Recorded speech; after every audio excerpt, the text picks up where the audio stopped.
بسم اللہ الرحمن الرحیم۔ ایک بچے نے حضرت یوسف کو بچایا۔ زلیخا نے حضرت یوسف علیہ السلام کو کمرے میں لا کر دروازے بند کر لیے اور پھر حضرت یوسف کے ساتھ برا کام کرنا چاہا، لیکن اسی وقت اللہ کی مدد آ پہنچی اور حضرت یوسف علیہ السلام نے دروازے کی طرف دوڑ لگا دی۔ اللہ کے حکم سے دروازوں کے تالے ٹوٹتے گئے اور حضرت یوسف باہر کی طرف بھاگتے رہے۔ زلیخا نے حضرت یوسف علیہ السلام کو روکنے کے لیے پیچھے سے ان کا کرتا پکڑ کر گھسیٹا تو حضرت یوسف کا کرتا پیچھے سے پھٹ گیا، لیکن حضرت یوسف علیہ السلام رکے نہیں اور باہر کی طرف بھاگتے رہے۔ جب حضرت یوسف علیہ السلام آخری دروازے کے پاس پہنچے اور اللہ کے حکم سے اس کا تالا ٹوٹا تو سامنے زلیخا کا شوہر عزیز مصر کھڑا تھا۔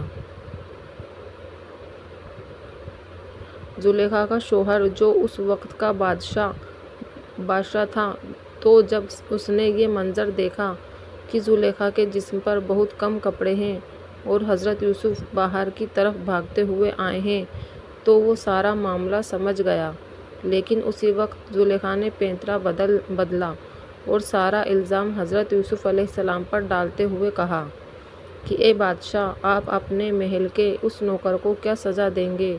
جو آپ کی ہی بیوی کے ساتھ برا کام کرنا چاہتا ہے۔ زلیخا نے کچھ اس طرح بات کی کہ عزیز مصر کو بھی یقین ہو جائے کہ اصل گنہگار حضرت یوسف ہے۔ حضرت یوسف علیہ السلام نے جب دیکھا کہ زلیخا نے سارا الزام الٹا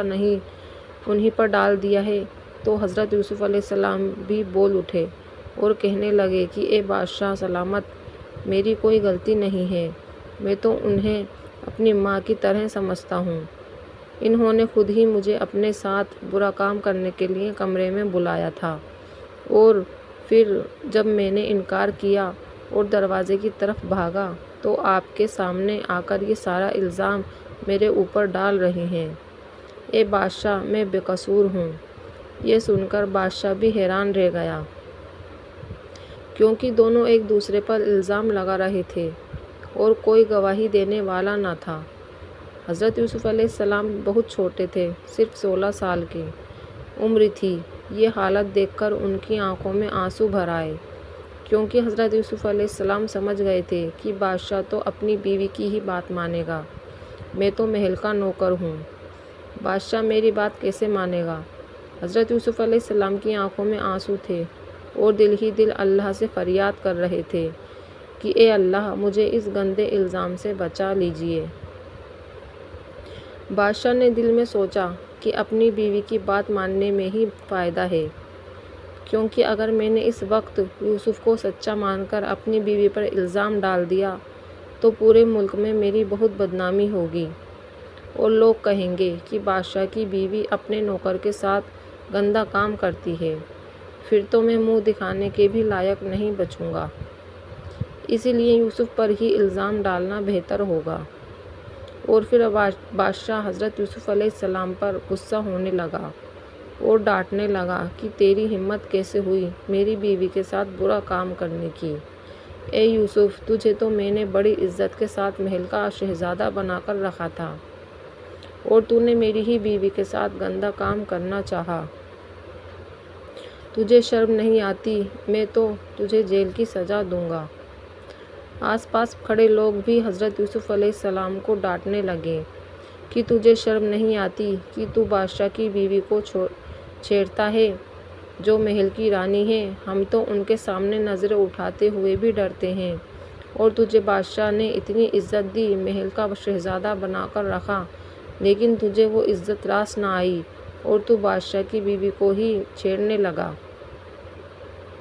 حضرت یوسف علیہ السلام جو بیچارے اس وقت ایک چھوٹے لڑکے تھے، وہ اتنے لوگوں کی ڈانٹ برداشت نہ کر پائے اور آنکھوں میں سے آنسو بہنے لگے۔ حضرت یوسف علیہ السلام بھی بیچارے اس وقت کیا بولتے، کیونکہ ان کو پتہ تھا کہ اس وقت میں چاہے جتنی صفائیاں دے دوں پھر بھی لوگ میری بات نہیں مانیں گے، بلکہ مجھ کو ہی اصلی گنہگار سمجھیں گے۔ اس لیے آنکھوں کے آنسوؤں کے ساتھ حضرت یوسف علیہ السلام دل ہی دل اللہ سے دعا کرنے لگے کہ اے میرے پروردگار، جیسے آپ نے کمرے کے اندر میری حفاظت فرمائی تھی اور دروازوں کے تالے میرے لیے توڑ دیے تھے، تو اب تیرا یوسف تیری بارگاہ میں فریاد کرتا ہے کہ اے اللہ میری مدد فرما، یہاں کوئی میری سننے والا نہیں ہے۔ حضرت یوسف علیہ السلام کی درد بھری فریاد نے آسمانوں میں تہلکہ مچا دیا، اور اسی وقت اللہ کی مدد آ پہنچی۔ اس وقت بادشاہ کے بغل میں ایک عورت کھڑی تھی، اس کے گود میں ایک دودھ پیتا بچہ تھا جس کی پیدائش کو ابھی صرف 16 دن ہی گزرے تھے۔ جب حضرت یوسف علیہ السلام نے اللہ سے فریاد کی تو اللہ نے اس 16 دن کے بچے کو بولنے کی طاقت دی، اور اس نے تیز آواز میں پکار کر کہا کہ اے بادشاہ، اگر تم حقیقت میں اس معاملے کا فیصلہ کرنا چاہتے ہو اور جاننا چاہتے ہو کہ کون اصلی گنہگار ہے، تو یوسف نے جو کرتا پہن رکھا ہے اس کرتے کو دیکھو۔ اگر وہ کرتا آگے کی طرف سے پھٹا ہے تو اس کا مطلب یہ ہے کہ یوسف اصلی گنہگار ہے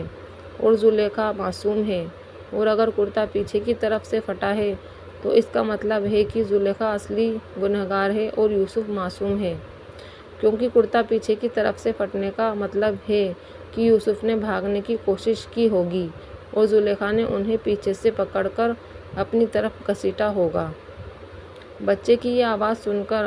سبھی حیران رہ گئے اور سمجھ گئے کہ اللہ کا فیصلہ ہے، تبھی تو یہ 16 دن کا بچہ بول کر گواہی دے رہا ہے۔ اس لیے فوراً سب نے حضرت یوسف علیہ السلام کے کرتے کو دیکھا تو حضرت یوسف علیہ السلام نے جو کرتا پہن رکھا تھا وہ پیچھے کی طرف سے پھٹا تھا۔ یہ دیکھ کر بادشاہ بھی سمجھ گیا کہ یوسف بے قصور ہے اور میری بیوی زلیخا ہی نے یوسف کو پھنسانے کی کوشش کی ہے، یہ سب اسی کی چال ہے۔ بادشاہ نے اپنی بیوی زلیخا کو ڈانٹا اور کہا کہ اے زلیخا، اب تم نے اس بچے کی گواہی سن لی ہے نا، اس لیے اب تمہیں بھی اس بات کا یقین ہو گیا ہوگا۔ زلیخا بالکل خاموش کھڑی تھی۔ بادشاہ نے اپنی بیوی کو ڈانٹتے ہوئے کہا کہ اے زلیخا، تجھے اسی وقت معافی مانگنی ہوگی۔ اور پھر حضرت یوسف علیہ السلام سے کہا کہ بیٹا، میری عزت تمہارے ہاتھ میں ہے، اس لیے اس بات کو اپنے سے ہی آگے کسی کو مت بتانا، ورنہ میری بہت بدنامی ہوگی۔ بادشاہ بہت سمجھدار تھا، اس لیے اس نے اس معاملے کو دبانا ہی مناسب سمجھا اور سوچا کہ اگر میں اپنی بیوی کو کوئی سزا دیتا ہوں تو یہ بات پورے ملک میں پھیل جائے گی اور پھر میری بہت بدنامی ہوگی کہ بادشاہ کی بیوی اپنے نوکر کے ساتھ برا کام کرنا چاہتی تھی۔ اس لیے بادشاہ نے حضرت یوسف علیہ السلام کو بھی سمجھایا اور اپنی بیوی زلیخا کو بھی ڈانٹا اور معاملے کو رفع دفع کر دیا۔ لیکن اس جگہ پر کھڑے کچھ لوگوں نے اس بات کو دھیرے دھیرے ایک دوسرے سے کہہ کر پھیلا دیا، اور پھر یہ بات محل سے باہر نکل کر 2-4 دنوں میں پورے ملک میں پھیل گئی، اور شہر کی عورتیں زلیخا کے بارے میں الٹی سیدھی باتیں کرنے لگیں اور کہنے لگیں کہ ارے وہ اتنی بے شرم عورت ہے کہ اپنے محل کے نوکر پر عاشق ہو گئی، ارے اس سے عاشق ہی ہونا تھا تو کسی شہزادے پر ہوتی، کسی امیر باپ کے لڑکے پر ہوتی، زلیخا تو پورے ملک کی رانی ہے، تو اس کی سوچ اتنی گھٹیا کیسے ہو سکتی ہے کہ وہ اپنے نوکروں پر ڈورے ڈالنے لگی۔ زلیخا کو جب اس بات کی خبر ہوئی کہ شہر کی عورتیں میرے بارے میں ایسی ایسی باتیں کر رہی ہیں تو وہ بہت شرمندہ ہوئی اور محل کے اندر ہی بیٹھ گئی، کسی کا سامنا نہ کرتی۔ لیکن کچھ دنوں کے بعد اسے خیال آیا اور پھر اس نے ایک چال چلی۔ زلیخا نے شہر کے بڑے بڑے مالداروں کی بیویوں کو کھانے کی دعوت دی اور اپنے محل بلوایا۔ جب ساری عورتیں محل آ گئیں اور سبھی زلیخا سے پوچھنے لگیں کہ اے زلیخا، تم تو اس قدر خوبصورت ہو، پھر بھی تم اپنے محل کے ایک نوکر پر کیسے عاشق ہو گئی؟ ارے ہم تو اپنے گھروں کے نوکروں سے سیدھے منہ بات بھی نہیں کرتے، ان کے اوپر عاشق ہونا تو بہت دور کی بات ہے۔ اے زلیخا، تم تو محل کی رانی ہو، تمہیں عاشق ہی ہونا تھا تو کسی شہزادے پر ہوتی، لیکن تم نے تو بہت گرا ہوا کام کیا ہے۔ زلیخا نے ان میں سے کسی عورت کا بھی جواب نہ دیا اور کہا کہ آپ لوگ اپنے اپنے بستروں پر بیٹھ جائیں۔ زلیخا نے سبھی عورتوں کے لیے ایک بہت بڑے صحن میں الگ الگ بستر لگوائے تھے۔ ساری عورتیں اپنے اپنے بستروں پر جا کر بیٹھ گئیں تو زلیخا نے نوکروں کو حکم دیا کہ ان سبھی عورتوں کے لیے الگ الگ پلیٹوں میں پھل اور ساتھ میں ایک چھری بھی لائی جائے۔ زلیخا کے حکم پر نوکروں نے ساری عورتوں کو پھل اور چھریاں دے دیں اور سبھی عورتیں پھلوں کو چھریوں سے کاٹنے لگیں۔ جب زلیخا نے دیکھا کہ سبھی عورتیں پھل کاٹنے میں مگن ہیں تو اس نے ایک نوکر کو پاس بلا کر کہا کہ جا کر یوسف سے کہو کہ سامنے والے دروازے سے میرے پاس چلتے ہوئے آئے۔ زلیخا کے حکم پر حضرت یوسف علیہ السلام سامنے والے دروازے سے صحن کے اندر آئے تو جیسے ہی عورتوں کی نظر حضرت یوسف علیہ السلام پر پڑی تو سب ان کی خوبصورتی دیکھ کر دنگ رہ گئی اور سبھی عورتوں کے ہوش اڑ گئے اور جو پھل ان کے ہاتھوں میں تھا تو چھریوں سے پھل کاٹنے کے بجائے وہ اپنی انگلیوں کو کاٹنے لگیں۔ حضرت یوسف علیہ السلام کی خوبصورتی کے سامنے انہیں احساس بھی نہ ہوا کہ ہم اپنی انگلیوں کو چھری سے کاٹ رہے ہیں۔ حضرت یوسف علیہ السلام کو دیکھ کر ان عورتوں کی زبان سے ایک ہی لفظ نکلا کہ یہ کوئی انسان ہو ہی نہیں سکتا، یہ تو اتنا خوبصورت ہے کہ ہمیں لگتا ہے کہ یہ لڑکا آسمان سے اترا ہوا کوئی فرشتہ ہے۔ حضرت یوسف علیہ السلام چلتے ہوئے زلیخا کے پاس آئے اور پھر زلیخا نے حضرت یوسف علیہ السلام کو اشارے سے دروازے کی طرف جانے کو کہا تو حضرت یوسف علیہ السلام دروازے سے باہر کی طرف نکل گئے۔ جب زلیخا نے ان ساری عورتوں کو دیکھا کہ وہ سب لالچائی نظروں سے حضرت یوسف علیہ السلام کو دیکھ رہی ہیں اور چھریوں سے اپنے ہاتھوں کو کاٹتی جا رہی ہیں تو زلیخا نے عورتوں کو آواز دے کر کہا کہ اے شہر کی عورتوں، ذرا اپنے ہاتھوں کو تو دیکھو کہ کیسے تم نے یوسف کو دیکھ کر اپنی انگلیاں تک کاٹ لی ہیں۔ جب عورتوں نے نظریں جھکا کر اپنی انگلیوں کی طرف دیکھا تو سبھی کے ہاتھ چھریوں سے کٹ چکے تھے۔ حضرت یوسف علیہ السلام کی خوبصورتی دیکھ کر ان عورتوں کو احساس بھی نہ ہوا کہ ہم پھل کی جگہ اپنی انگلیاں کاٹتے جا رہے ہیں۔ زلیخا نے جب عورتوں کی یہ حالت دیکھی تو کہا کہ اب تم لوگوں نے دیکھ لیا نا، یہی وہ نوکر ہے جس کے اوپر میں عاشق ہو گئی ہوں۔ اسی نوکر کے بارے میں تم مجھے ملامت کر رہی ہو کہ میں نے اس کے ساتھ برا کام کیوں کرنا چاہا، لیکن اب تم لوگوں نے خود ہی میرے اس نوکر کی خوبصورتی دیکھ لی ہے، اس لیے اب میں کھلے عام کہتی ہوں کہ اگر یوسف نے میرے ساتھ رات نہ گزاری اور میری خواہش پوری نہ کی تو میں یوسف کو جیل میں ڈلوا دوں گی